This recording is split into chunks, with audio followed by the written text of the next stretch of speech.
할렐루야. 7월 30일 화요일 원포인트 큐티 가운데 오신 여러분들을 주님의 이름으로 사랑하고 축복합니다. 오늘 하나님께서 우리에게 주신 말씀은 사사기 3장 1절에서 11절까지의 말씀입니다. 사사기 3장 1절에서 11절까지의 말씀 다 같이 한 목소리로 함께 읽도록 하겠습니다. 여호와께서 가나안의 모든 전쟁들을 알지 못한 이스라엘을 시험하려 하시며 이스라엘 자손의 세대 중에 아직 전쟁을 알지 못하는 자들에게 그것을 가르쳐 알게 하려 하사 남겨주신 이방 민족들은 블레셋의 5군주들과 모든 가나안 족속과 시돈 족속과 바알 헤르몬 산에서부터 하맛 입구까지 레바논 산에 거주하는 히위 족속이라. 남겨두신 이 이방 민족들로 이스라엘을 시험하사 여호와께서 모세를 통하여 그들의 조상들에게 이르신 명령들을 순종하는지 알고자 하셨더라. 그러므로 이스라엘 자손은 가나안 족속과 헷 족속과 아모리 족속과 브리스 족속과 히위 족속과 여부스 족속 가운데에 거주하면서 그들의 딸들을 맞아 아내로 삼으며 자기 딸들을 그들의 아들들에게 주고 또 그들의 신들을 섬겼더라. 이스라엘 자손이 여호와의 목전에 악을 행하여 자기들의 하나님 여호와를 잊어버리고 바알들과 아세라들을 섬긴지라. 여호와께서 이스라엘에게 진노하사 그들을 메소보다미아 왕 구산 리사다임의 손에 파셨으므로 이스라엘 자손이 구산 리사다임을 8년 동안 섬겼더니 이스라엘 자손이 여호와께 부르짖음에 여호와께서 이스라엘 자손을 위하여 한 구원자를 세워 그들을 구원하게 하시니 그는 곧 갈렙의 아우 그나스의 아들 온니엘이라. 여호와의 영이 그에게 임하셨으므로 그가 이스라엘의 사사가 되어 나가서 싸울 때에 여호와께서 메소포타미아 왕 구산 리사다임을 그의 손에 넘겨주심에 온니엘의 손이 구산 리사다임을 이기니라. 그 땅이 평안한 지 40년에 그나스의 아들 온니엘이 죽었더라. 아멘. 이 시간 하나님의 징계와 용서라는 제목으로 담임 목사님께서 큐티 인도해 주시겠습니다. 할렐루야. 오늘 7월 30일 화요일입니다. 이렇게 벌써 이제 7월 한 달을 또 역사의 한 장을 넘기게 되면 8월에 좀 습한 마지막 여름이 기다리고 있습니다만은 지금까지 이렇게 한 달 한 달이 너무 빨리 지나가는 걸 보면 8월의 한 달도 그리 여러분 오래 걸리지 않습니다. 가을을 준비하셔야 됩니다. 겨울을 대비해야 합니다. 그리고 또 소망의 봄을 맞이할 것입니다. 그러나 여러분은 믿음의 진보가 있었습니까? 아니면 제자리에서 우리는 마치 쳇바퀴 돌듯한 신앙의 도돌이표를 찍고 있습니까? 믿음의 진보를 나타내라 하는 게 주님의 마음이에요. 믿음은 자라는 겁니다. 하나님은 나무와 같이 우리의 믿음을 자라기를 원하셔요. 나무는 양분이 들어가야 되고 또 적절한 수분이 계속 공급이 돼야 되고 또 토양이 좋아야 뿌리가 잘 밑에 퍼져서 나무는 줄기를 따라 쭉쭉쭉 커서 그야말로 의의 열매, 평강의 열매, 사랑의 열매를 맺게 되죠. 그 열매를 우리 인생에서 따지 못한다면 내 인생은 심지어는 잎만 무성하지만 열매 없는 인생이라면 오늘 농부이신 주님의 마음에 합당하지 않는 인생이 될 수도 있는 것입니다. 자, 그런 의미에서 보면 사사기 3장 1절에서 11절 말씀 보면 사사기는 우리에게 어떻게 살아야 하는지, 사람의 결단이 얼마나 중요한지를 은연중에 보여주고 있는 말씀입니다. 여기 1절에서 4절까지를 보시면은 이스라엘을 시험하시는 하나님을 만나게 돼요. 여호와께서 가나안의 모든 전쟁을 알지 못한 이스라엘을 시험하려 하시며 했다고 그랬습니다. 이 이스라엘이 누구겠습니까? 벌써 가나안 2세대죠.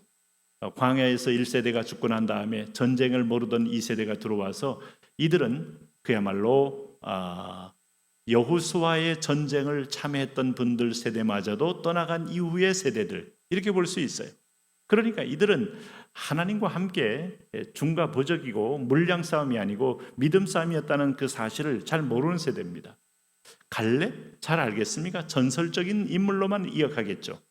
그러기 위해서 하나님은 아직 이들이 쫓아내지 않는 세력들이 여전히 가나안에 잔존하게 된 것은 하나님도 그대로 그 옆에 두었다 이겁니다. 자, 우리 어제의 말씀 속에서 죄가 내 근처에 머물러 있는 것은 내가 죄성이 있고 내가 그것을 완전히 내 안에서 쫓아내지 않았기 때문에 사단의 세력은 죄의 유혹의 요소를 가지고 내 주변에 포진하고 있다. 이게 하나님이 그들 옆에 이방 족속을 허용한 목적이라고 말했어요. 그러므로 결단하는 사람은 여러분 죄가 옆에 있어도 나와 상관이 없지만은 결단 못한 사람은 언제든지 그 죄의 세력이 내 영혼의 중심부까지 끌고 들어오게 되어서 나를 넘어뜨릴 수가 있습니다. 여기 2절에 이스라엘 자손의 세대 중에 아직 전쟁을 알지 못하는 자들에게 그것을 가르쳐 알게 하려 하사 남겨두신 이방 민족이라 그랬어요. 그러면 전쟁을 알지 못하는 뭘 알지 못한다는 겁니까? 전쟁을 얼마나 알지 못한다는 거예요. 싸우는 건 압니다. 본능입니다. 본성입니다. 약육강식의 세계 속에 살아온 백성들이 전쟁을 압니다. 그러나 뭘 모른다는 겁니까? 하나님의 힘으로 전쟁하는 족속이 바로 우리 민족이고 우리 자신이고 하나님의 백성이고 구원받은 백성의 모습이라는 걸 모른다는 거예요. 여러분, 마귀하고 싸우는 것은 내 어떤 내공이 아니에요.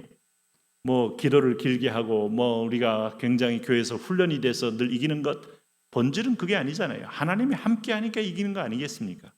하나님의 은혜로, 하나님의 전신갑주로 하나님이 대신 싸워주시니까.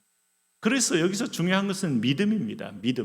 믿음이 떠나지 않도록 우리는 모든 상황 가운데 말씀보다 앞서지 않고 말씀보다 뒤처지지 않고 말씀을 앞세우는 삶이 진정한 승리의 삶이라는 걸 배우게 되는 겁니다. 백성들은 이것이 이제 중요하지 않아요. 눈에 보이는 오늘 풍요를 주는 세력이 중요해요. 그 세력도 이들이 하나님 것을 알지 못해요. 그렇기 때문에 우상을 숭배한 겁니다. 그래서 하나님이 블레셋의 5 군주들과 모든 가나안 족속, 시돈 족속 다 남겨두었다는 거 아니에요. 다시 보면 원래의 7 족속이 그대로 포진한 셈입니다. 그래서 4절 보세요. 남겨두신 이 이방 민족들로 이스라엘을 시험하사 여호와께서 모세를 통하여 그들의 조상들에게 이르신 명령들을 순종하는지 알고자 하셨더라. 세력적으로 보면 막강해요. 이들은 전투민족이에요. 전투로 자라왔기 때문에 이들이 정상적인 회복이 있으면 이들을 당할 자는 아무도 없어요. 그러면 이 무시무시한 세력들이 여전히 가나안에 원래 가나안 정복 전처럼 곳곳마다 포진해 있는데 이 세력들이, 이 후손들이 어떻게 살 겁니까? 모세가 나와야죠. 여호수아가 나와야죠. 믿음의 어떤 용사가 앞장서서 믿음으로 전진 갈렙이 나와야죠. 하나님 그걸 보고 있는 겁니다. 너희가 누군지를 알아야 돼요. 그리고 우리를 도우시는 이미 누구이신지를 또 알아야 돼요. 하나님 그거 알게 하기 위해서 남겨뒀다는 거예요. 여러분 지금 점점 죄의 세력이 중독으로 나타납니다. 어떤 때는 마약이요, 성중독이요, 어떤 때는 또 도박 중독이요, 어떤 때는 술 중독이요. 어떻게 끊습니까? 못 끊습니다. 그런데 끊는 길이 하나 있어요. 성령의 불이 임하면 끊어집니다. 내 힘이 아니에요. 의지로 아무리 10번을 해도 그런 말 들어보셨잖아요. 도박에 중독된 사람은 손을 잘라도 발가락으로 그 화투장 끼고 아니면 카드 끼고 한다는 거 결코 없던 얘기가 아닙니다. 마음이 살아있는데 어떻게 몸이 마음을 따라 움직이는데 육체로 끊었다고 해서 끊어집니까? 그래서 불을 받아야죠. 여기 6절에 그들의 딸들을 맞아 아내로 삼으며 자기의 딸들을 그들의 아들들에게 주고 이제 한 식구가 되었는데 어떻게 이깁니까? 그들이 내가 되고 내가 그들이 됐는데 죄가 내 안에 내가 죄 안에 있고 이미 불가능한 상태에 온 겁니다. 그래서 7절에 보니까 여호와의 목전에 뭘 행해요? 악을 행하여. 자, 하나님이 살아계심에 앞에 악을 행했다는 거예요. 자기들의 하나님 여호와를 잊어버리고 바알들과 아세라들을 섬긴지라. 이렇게 되면서부터 오늘 하나님에게서 그는 불꽃 같은 눈으로 우리를 보고 계신 하나님 앞에 그들은 여전히 어리석게 하나님이 안 보는 줄 알고 하나님이 모르시는 줄 알고 바알과 아세라들을 섬기면서 그 돌파구를 찾았지만 돌파구 아니고 독사의 굴에 손을 넣는 것과 같더라 이겁니다. 그래서 8절에 하나님이 대적들이 이들을 침범하여 구산 리사다임의 손에서 팔아버리셨다. 하나님이 적을 우리 손에 붙이느냐 우리를 적의 손에 붙이느냐에 따라 승패는 결정돼요. 여러분 현대전도 마찬가지입니다. 무기가 있다고 군사력이 좋다고 해서 그것만 가지고 승리 못하잖아요. 지금 현재 우리가 러시아와 우크라이나 전쟁을 통해서 재미있는 걸 보잖아요. 우크라이나 핵무기도 없고 군대 숫자도 비교 불가이고 그냥 러시아가 몇몇 군대에 보내서 한 2주일 동안 군사작전을 통하여 땅을 차지하고 싶어서 보냈다만 지금 2년째 지금 러시아가 끝내기도 어렵고 오죽했으면 북쪽에 와서 병사들 좀 빌려달라고 그러고 무기 달라고 하겠습니까? 뚜껑 열어봐야 합니다. 전쟁의 배후에는 하나님의 손길이 있어요. 그러므로 교만 떨어도 안 되고 불안해서만도 안 되는 겁니다. 오늘 여기 보시면은 8년을 섬겼습니다. 근데 어떻게 끝났습니까? 하나님의 도움으로 끝났죠. 일제 36년 우리 힘이 아니고 하나님이 그냥 끝내니까 해방된 겁니다. 6.25 전쟁도 양쪽이 뭐 진퇴양난, 뭐 진퇴, 뭐 쌍방이 아주 치열한 공방전이 있었습니다만은 하나님이 끝내려고 하니까 끝내서 휴전선이 된 겁니다. 그리고 이 긴장 속에서 우리를 기도하며 건설하게 만든 거예요. 9절 보세요. 이스라엘 자손이 여호와께 부르짖음에 여호와께서 갈렙의 아우 그나스의 아들 온니엘을 세워서 그 구삿 리사다임의 손에서 구원하셨다 그래요. 여러분, 하나님은 언제든지 준비된 카드가 있어요. 언제든지 와서 구하면 하나님은 회복의 카드가 있어요. 온니엘이 아니라 삼갈도 있고 입다도 있고 하나님은 사무엘도 있을 것이고 하나님은 많은 사사를 준비합니다만 사람이 포인트가 있는 게 아니라 하나님 편으로 돌아오면 하나님은 어떤 상황, 어떤 시대, 어떤 대적이든 우리를 그 대적에게서 구원하신다.